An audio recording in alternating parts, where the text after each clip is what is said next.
Hi friends, how are you? Welcome back to my channel. My name is Shannon and this is Planet 386. I'm super excited about today's video. I'm sure you've read the title. We're going to be talking about Le PON and semi-hydro and why I love it so much. This is actually, I would say, the number one topic that I've been wanting to talk to you guys about, and it's pretty much what encouraged me to start a channel and to get the word out there. I absolutely adore using semi-hydro. It has totally changed the way that I grow my plants, and I'd like to tell you all about it. So if that sounds good to you, I hope you will like, subscribe, share, stick around, tell a friend, all the things. And without further ado, let's get right into it. So why do I feel so passionately about PON and semi-hydro? I would say that for me, if you were just to ask me, what's the number one thing that you wish you could have done over when it comes to growing plants? And this is what I would tell you. I would tell you, if you are someone out there that has just recently purchased plants or is like interested in starting a little plant collection, I would say research semi-hydro, research pond, research how to grow in soilless mediums, because it makes life so much less complicated. For me personally, I really started to dabble into the idea of PON. To be honest, it was really just diving into YouTube, really, and watching other planty channels. And oftentimes they would show the plant, and they would be like, "This is my so and so, and it's in Lechuza PON," or they would just say PON. And as a new plant parent, I had no idea what they were talking about. I just over and over, PON, PON, PON, kept hearing this word, to the point where I had to go to Google and look it up. And so I did just that, and then I started researching it, and I had heard nothing but good things about it. So I decided to order a bag, and at this time, I didn't have an issue ordering a bag. It was no problem. So it came in, and when it came in, I even thought, wow, what do I even do with this? Do you plant the same way you would in soil? All these things.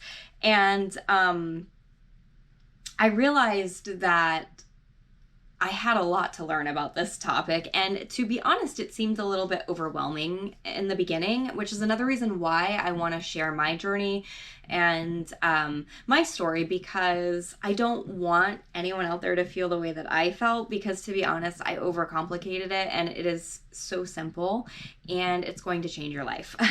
I also had acquired so many plants in such a relatively short amount of time that I was experiencing issues with fungus gnats. And we also live in Florida, where bugs are just free roaming, and so to add that many plants into the mix just became kind of overwhelming. I tried to battle the fungus gnats to no avail. It just seemed like this relentless process.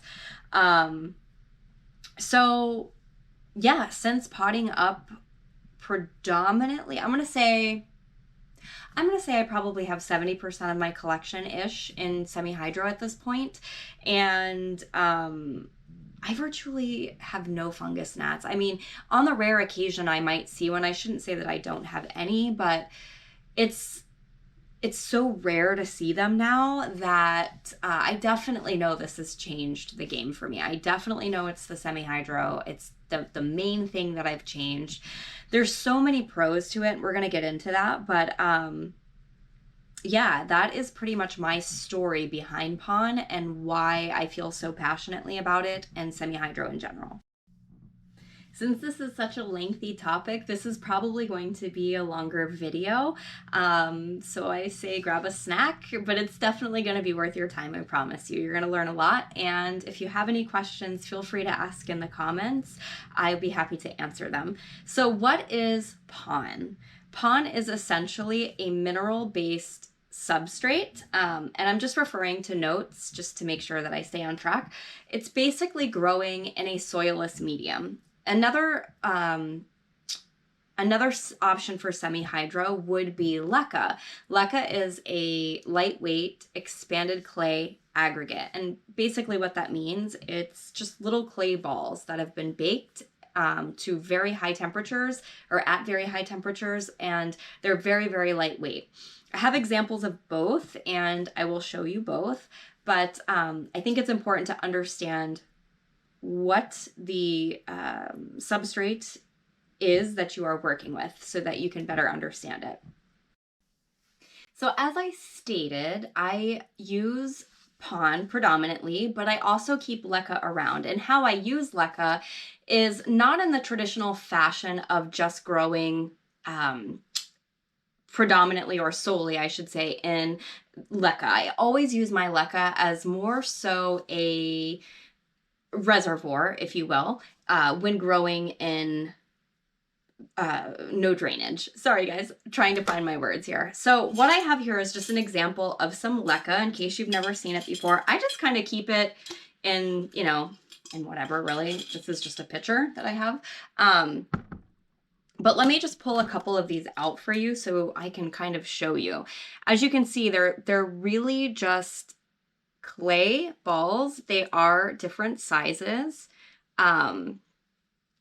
And they're very, very lightweight, very porous. The reason that I don't like to grow in leca solely is just because there's other things that you have to add to the leca to make it work. It's kind of scientific, and I have tried growing a couple things in leca solely before I knew that, you know, you have to add, you know, minerals back into it because, again, you're growing in a soilless medium.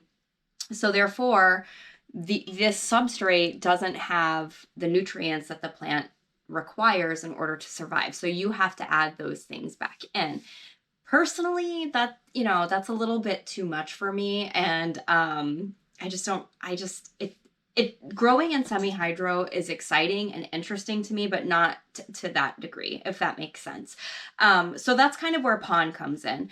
What is PON? PON is as I said, a mineral-based substrate, and its ingredients are really simplistic. I'm not going to rattle them off. I don't know. I don't really feel right about that. But you can easily go to the website and figure out what's in PON. And I'm going to come to why that is in just a moment. But PON, I actually don't even have any on me because I started making my own. And the reason I started making my own is because I found PON to be incredibly difficult to get my hands on whenever I needed to get my hands on it.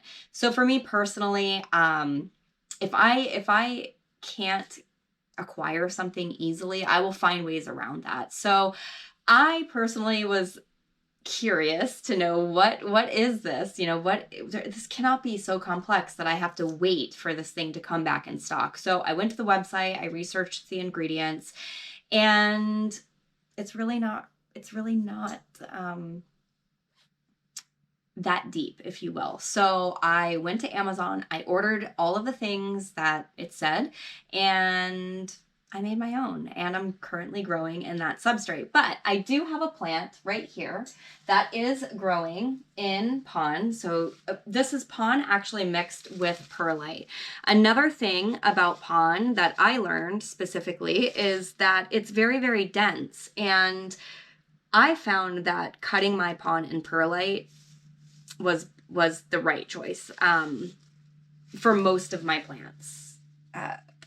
Anyways, this is an Alocasia corazon, and I originally had her in soil, and she did well for me for quite some time until she just stopped doing well for me.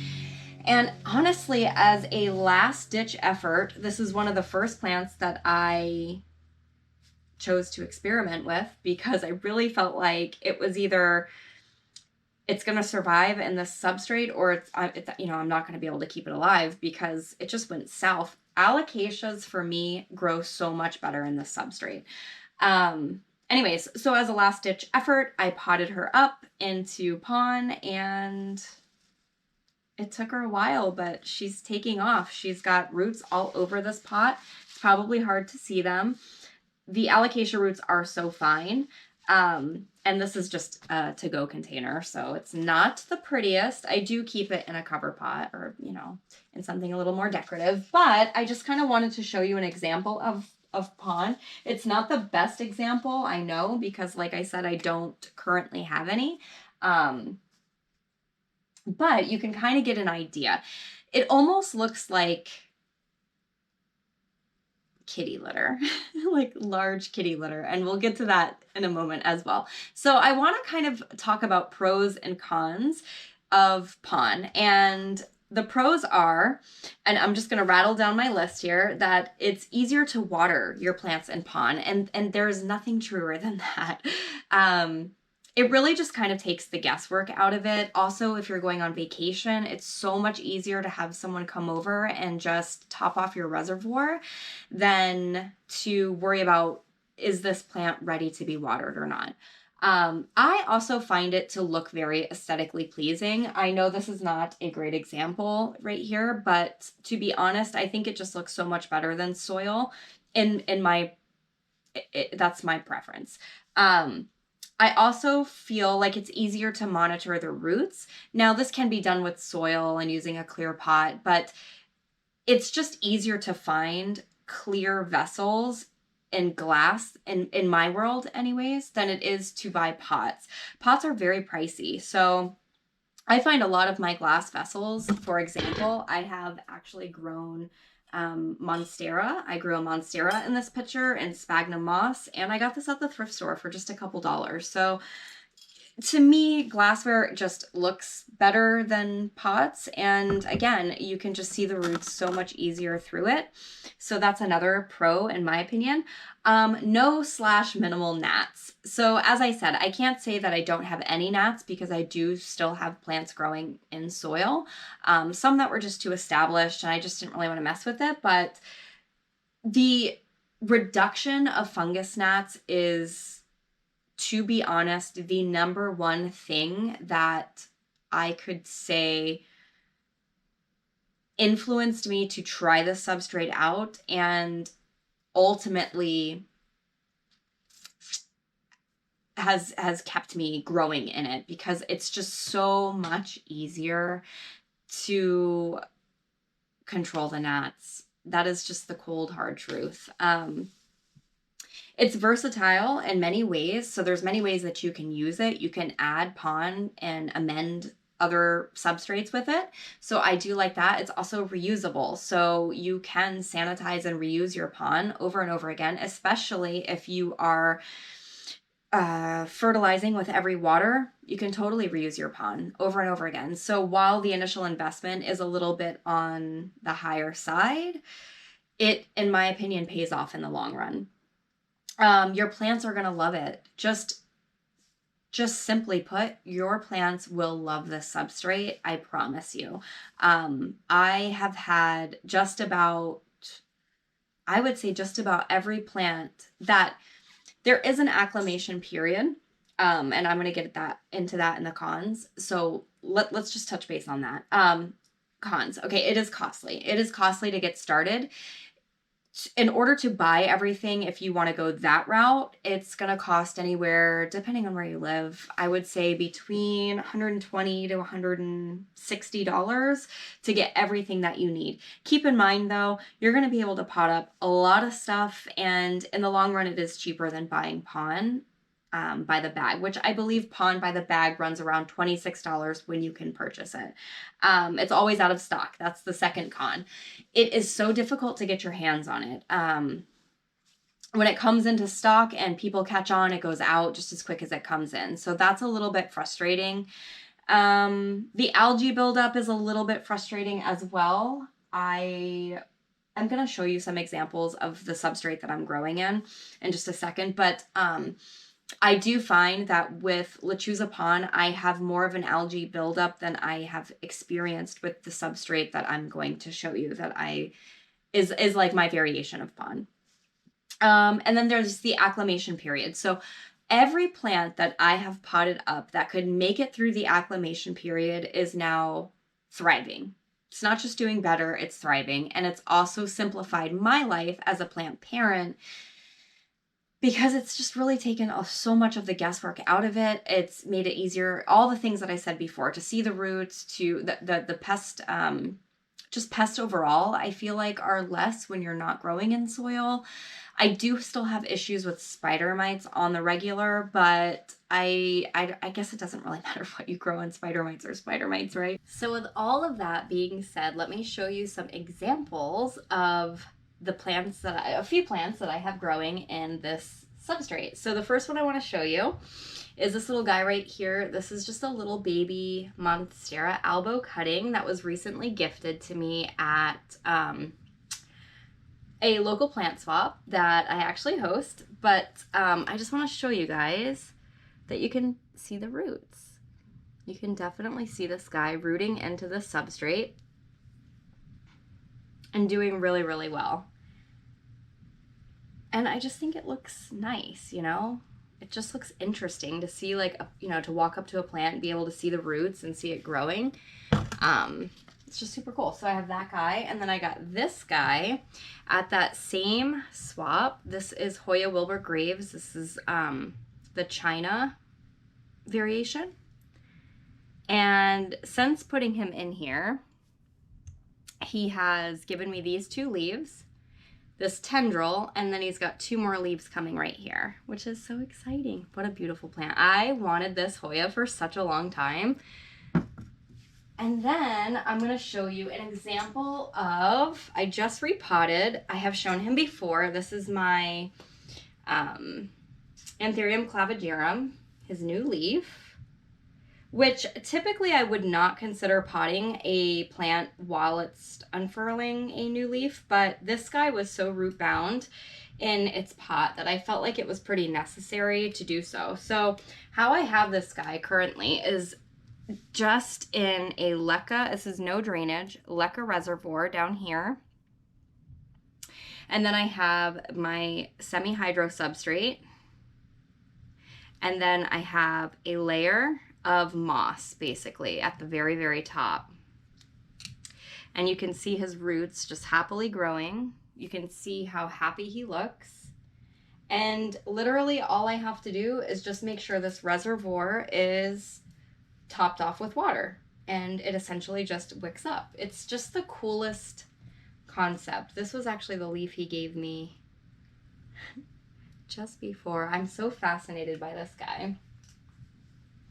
So yeah, and then I want to show you what the substrate kind of looks like. I do have it just kind of in this glass jar, and that's kind of what it's going to look like for you, which I know it's a little hard to see that, but it's really simply just a bunch of rocks, pretty much. So I am going to show you guys now how to make this yourself, so you don't have to rely on Lechuza PON getting it in stock or whenever they decide to do that.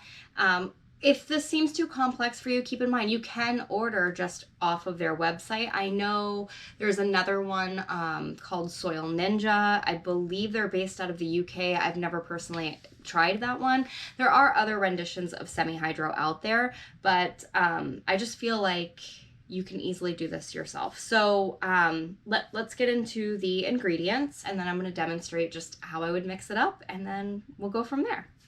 So let's talk ingredients. What is it going to take to make something like this of your own? The first thing you're going to want to try to find is perlite of some sort. The perlite I originally ordered to make my first batch, I was looking for a coarse, chunky grade perlite, and the one that I got, honestly, I got it off Amazon. It was really no different than what you would find at Lowe's or Home Depot. I was able to source this bag here from a local nursery that I frequent a lot. And this is kind of more, this is really more of what I was looking for, because I just feel like you have to use less of it. This is $20 for this bag at this local nursery, so it's kind of one of those things where you want to, you know, use it sparingly. So I do cut with that. I just try to keep it as minimal as possible to try to stretch it as far as I can. The other thing you're gonna want is just some charcoal. This actually came in a big bag. It's what I have remaining from that original big bag. I have made at least 3 batches of this stuff, and I'm still using this charcoal. So that's another thing to keep in mind. You will have to purchase all of these ingredients for the first time, and it will be pricey, but you don't have to repurchase everything every single time you want to make a batch, because some things you'll go through quicker than others. So that's nice. Charcoal, literally you just want a bag of charcoal. I mean, like I said, this is just like little flakes. This is kind of one of those things that is optional. This is Osmocote. In Lechuza PON, there is a slow release fertilizer. Personally, I fertilize with every watering, so this isn't super duper necessary, but I do like to add a little bit in. I also bag up the substrate. When I weigh it, I bag it, and at the plant swaps, I do sell it. So for that reason, I do add a little bit in case someone purchasing the substrate doesn't fertilize every watering. But this is, again, I've made 3 batches and I still have a ton of this left over. The next thing you're gonna want is lava rock. And really you can find this anywhere. I found my bag off of Amazon. It's actually just still in the satchel that it came in, but this is kind of what you're looking for. Let me see, how's the best way to show you guys? It's pretty much just kind of, I mean, it's kind of still chunky, but it's not like as coarse as if you were to buy it, you know, at like Lowe's or Home Depot. I did actually go as far as trying to buy a bag of just lava rock and crush it up. I was able to get some crushed up, but it just takes so much time. It's probably just easier, honestly. This is one of those things that it's just probably better off to buy the bag. But I think this runs for like $29 on Amazon, and they sell it by the pound, I believe.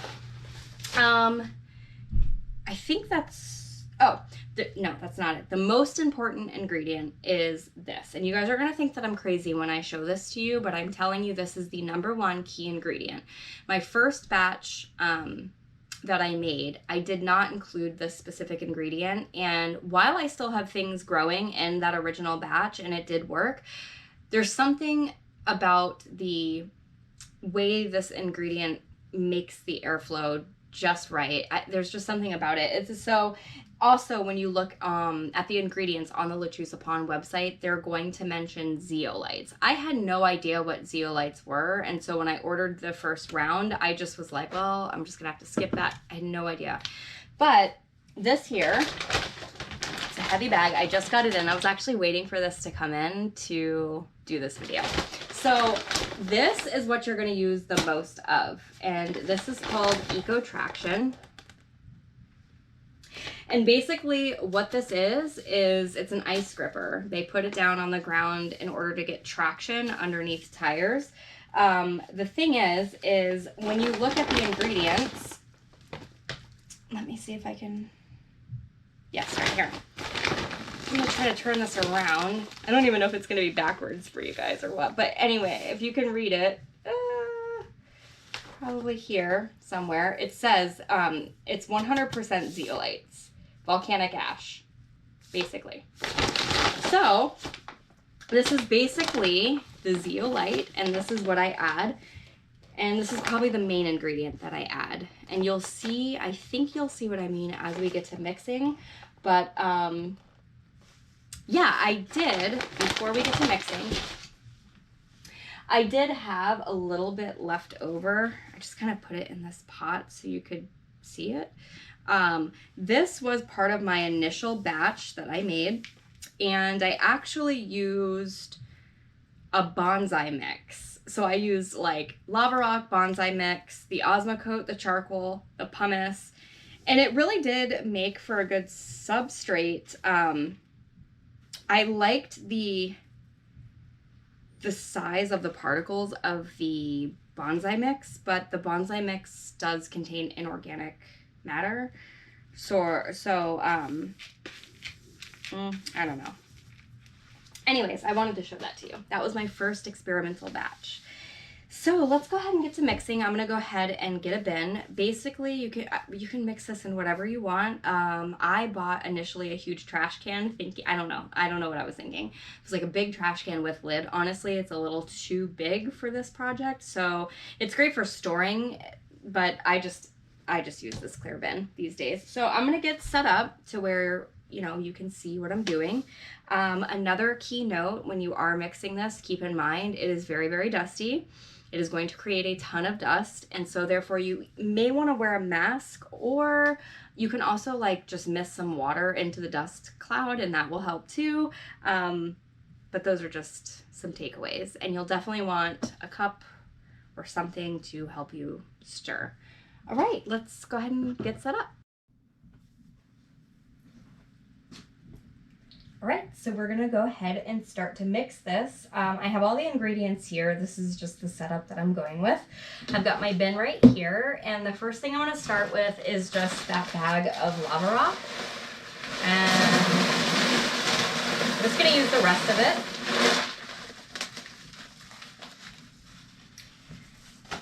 So spread that out. It's gonna be nice and loud. Okay. So once we do that, I'm going to go ahead and sprinkle in just some of the charcoal.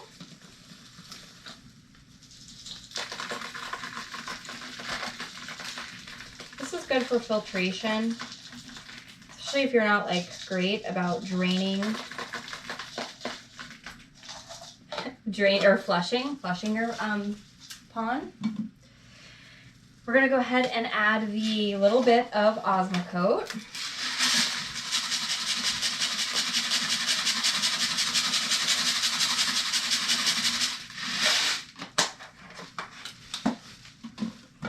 And then I'm gonna go ahead now and add the zeolite.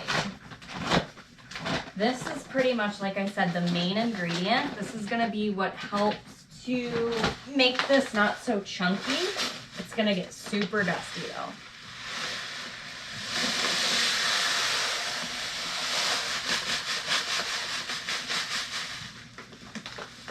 And as you see, guys, I'm not measuring, you know what I mean? Like, this isn't, I just kind of go by eye. And then I'm gonna add a bit of this perlite.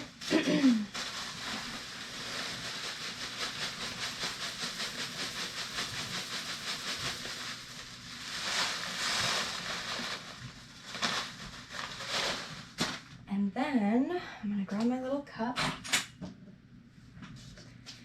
Okay, and we're just gonna stir this up. And I told you, this stuff, it looks like cat litter. Can you see that? It's very, very, very fine.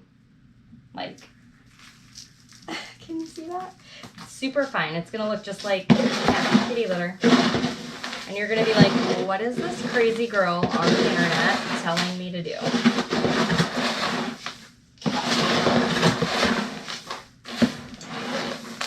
But I've started to sell this at the swaps, and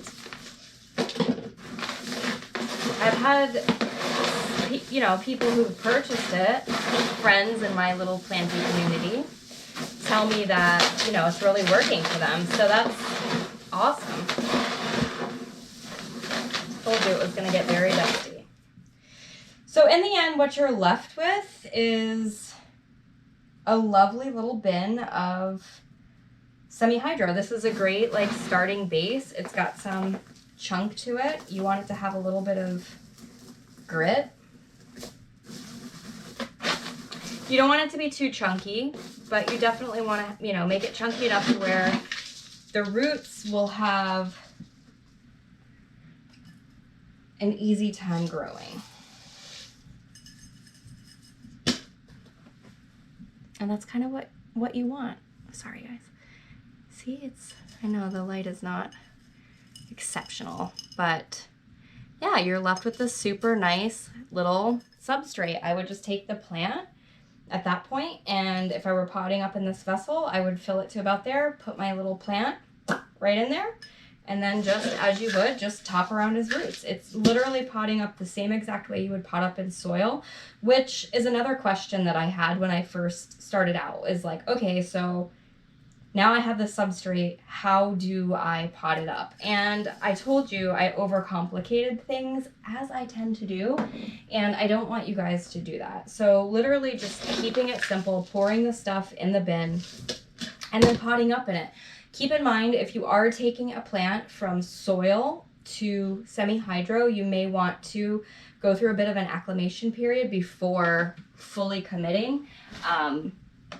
But I never really did that. I just pretty much would take the plant, take it out of the pot, remove as much of the soil as I possibly can, and then I would just put it right into the semi-hydro. A lot of times there is an acclimation period. You'll definitely see the plant maybe decline a little bit before it gets better, but I promise you 9 times out of 10 it's gonna get better.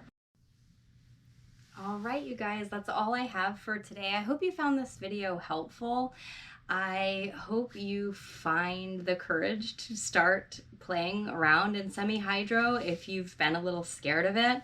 I definitely can attest to feeling intimidated by the whole process, and I hope just seeing how simplistic it really can be, that this encourages you to maybe step out and try it out. And if you are familiar with semi-hydro and maybe you've been waiting for Lechuza PON to get back in stock, maybe this will encourage you to get out there and take it into your own hands and make your own batch. It's so easy to do.